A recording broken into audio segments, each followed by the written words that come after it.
Inside Pelican Bay State Prison, silence isn't absence, it's strategy. Behind its concrete walls, men cut off from the world speak a language of knocks, shadows, and coded glances. In a place designed to crush communication, a hidden network thrives. This is the untold story of the Silent Code, a system of inmate communication so intricate it defies lockdowns, isolation, and time itself. Tonight, you'll hear how the most dangerous prison in California turned secrecy into survival. Pelican Bay opened in 1989 as California's answer to violent gangs. Its Security Housing Unit, or SHU, became notorious worldwide. Windowless cells, 23-hour lockdown, and no physical contact. Officials believed this design would sever gang communication, ending organized violence. But from day one, inmates studied the walls, floors, and routines like scientists mapping a new planet. The SHU's very attempt to silence them became the crucible for invention. Here, silence is not just punishment. It's the canvas on which a hidden language would be painted, stroke by stroke, until it covered every corner of the prison. Veteran gang members entered Pelican Bay already fluent in secrecy. The first month saw crude signals, taps on pipes, whispered codes through air vents.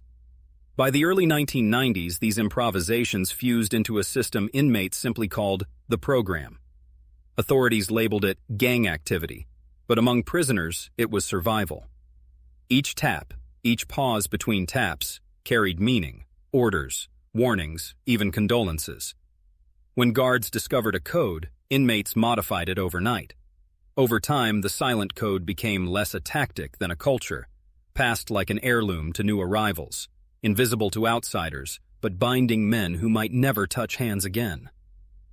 The SHU's concrete acted like an amplifier. Inmates exploited plumbing pipes and air vents as makeshift telegraph wires. A pattern of 3 slow knocks followed by 2 quick ones might signal meeting tonight. A single metallic ping could warn of an approaching officer. Some learned to throw their voice down a vent, their words distorted but decipherable to the trained ear. Guards heard only random noise. To insiders, it was as clear as a phone call. This acoustic underground linked cells separated by dozens of feet, proving that in Pelican Bay, walls didn't divide. They carried messages. Beyond sound, inmates turned paper into lifelines. Kites, tiny folded notes, traveled hidden inside food trays, law books, or beneath the seams of laundry bags. Some were written in minuscule script, others encoded with symbols only a click understood. Passing a kite demanded choreography. A glance at a guard's blind spot, a timed handoff during yard movement, or a fishing line of thread tossed under a door. Each successful delivery defied the SHU's zero-contact promise. To outsiders, a kite was contraband. To insiders, it was proof the Brotherhood still breathed. In Pelican Bay's SHU, even a hair-thin thread became a bridge. Prisoners called it fishing. A strand of string torn from socks or sheets, weighted with a bit of soap, slid across the polished floor until it reached the next cell. The other man snagged it with his own line, and a tiny parcel, paper, tobacco, a coded note, traveled back.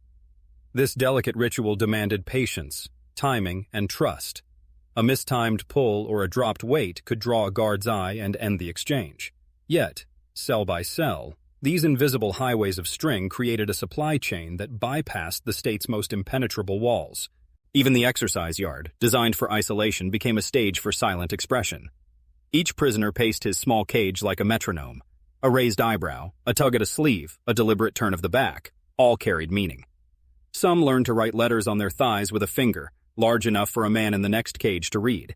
Others used stretching routines as code, holding a pose for a count of 3 to signal affirmation, 5 to signal danger.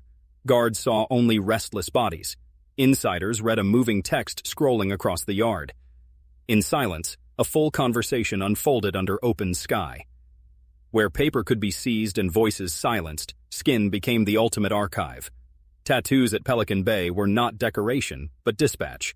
A small dot on a knuckle could identify an affiliation. A complex emblem across the chest might map rank, loyalty, or a pending mission.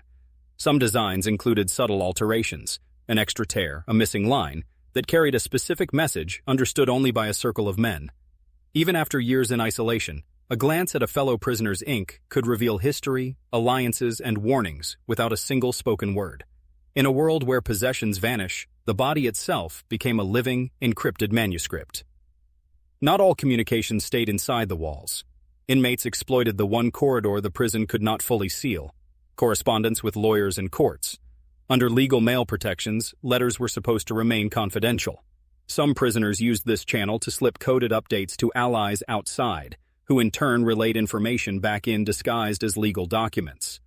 Others embedded messages in innocuous language, case citations, Bible verses, or crossword puzzles that spelled out instructions. Every envelope was a gamble. Too obvious, and it would be confiscated. Too subtle, and the message might be lost. Yet this fragile coast, into it tied Pelican Bay's sealed cells to the streets beyond. The silent code was not just technique, it was discipline. New arrivals learned quickly that a careless word could mean punishment, or worse. Veterans drilled them like apprentices. Memorize sequences. Never confirm a code twice. Never write what you can signal. Silence itself became a training ground, sharpening memory and observation.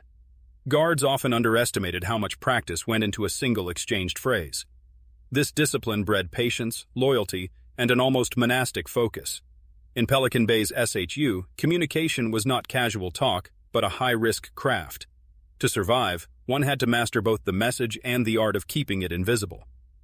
On the rare occasions prisoners accessed the law library, the shelves became switchboards.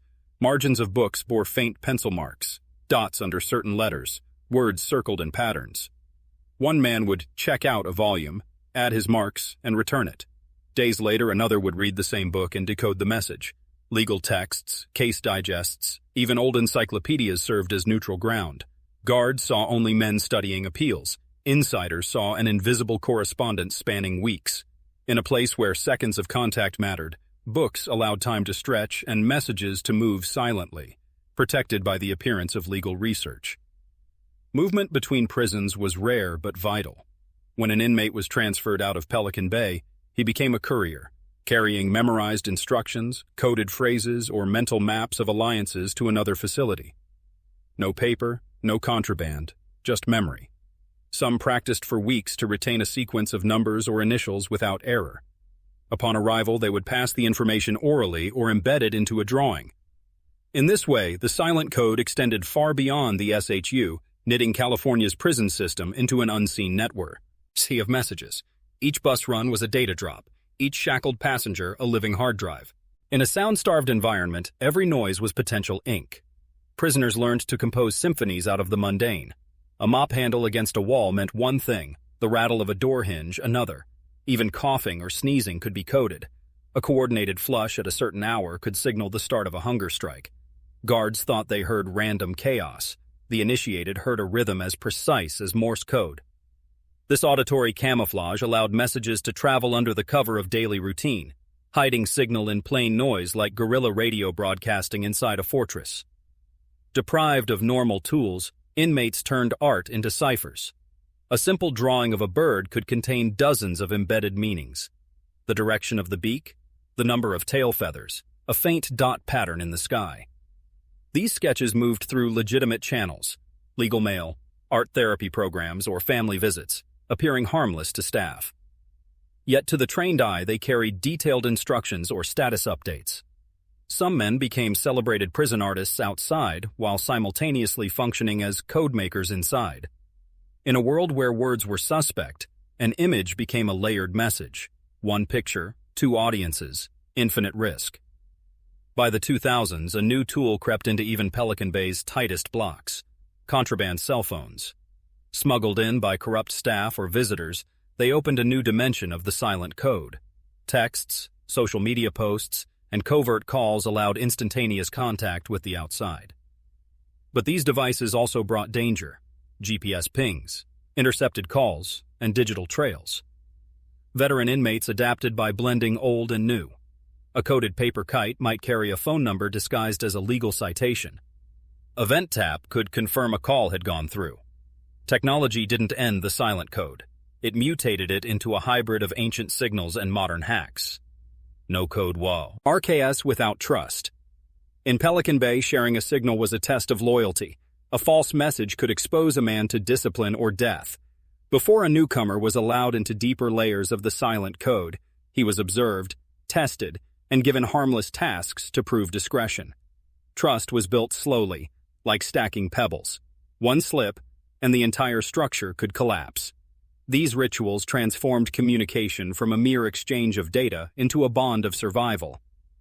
In a prison built to break connections, the silent code created its own invisible fraternity, held together by secrecy as much as by message. Even the state's most unyielding walls couldn't silence every voice. Over the decades, the silent code evolved from a survival mechanism into a quiet form of protest. Coordinated hunger strikes, legal campaigns, and public leaks of conditions inside Pelican Bay began as patterns of taps and kites, invisible to guards but echoing far beyond the SHU. Each coded message carried not just instructions but a spark of defiance, proof that human connection can endure engineered isolation. Inmates who might never touch each other's hands still moved as one, sending ripples through the entire prison system with nothing but whispers and knocks. Pelican Bay's silent code was born in concrete and steel, but lives as a testament to ingenuity. In a place built to erase communication, men built a language out of taps, threads, glances, and art. To the system, it was contraband. To its speakers, it was survival, loyalty, and sometimes resistance. Today, reforms and lawsuits have changed parts of the SHU, yet the legend endures. It reminds us that no architecture can fully suppress the human need to connect. Behind every locked door, a story waits, knocking for someone to listen.